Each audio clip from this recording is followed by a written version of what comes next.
Can you tell us a little bit more about the Koseki project? We've kind of talked about it, but how it specifically would help listeners and find their family in Japan. So if there's anything else you wanted to add on that. Yeah, so the Koseki is just an especially difficult one because it was an open source record.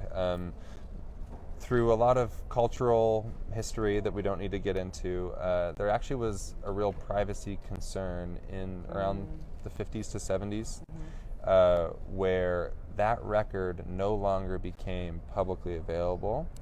And so what you have to do to access your family's Koseki is you have to prove descendancy through other means to an individual on that record. And once you've proven that, then you get access to just that one Koseki record of just that family. And if you want to branch out, then you have to use that to prove descendancy to, let's see, another person on there, and then you get theirs. And it kind of goes step by step by step. So it's a little, honestly, a bit more of a laborious process than other places. And the really difficult thing about it is it needs to be requested either in person or through a handwritten letter. That is not handwritten, but hand-signed letter. I would love it if it was handwritten. I know. And you had to write it in Japanese figures. Yes. That'd be even better. And so, again, it's just one of those things where the barrier to entry is much harder for non-Japanese speaking Asian Americans here that want to get that record. So what we do is we have a great network of on-site researchers.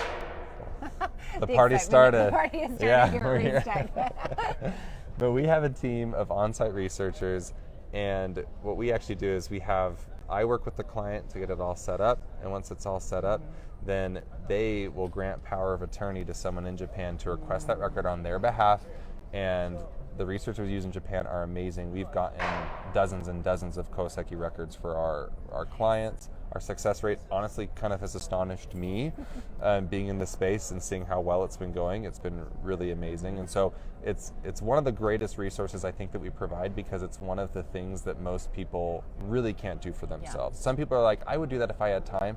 This is one of those things that so many people just cannot do for themselves. So I'm glad we can provide that service. Wow, that is so different than Western research. I love that. That's really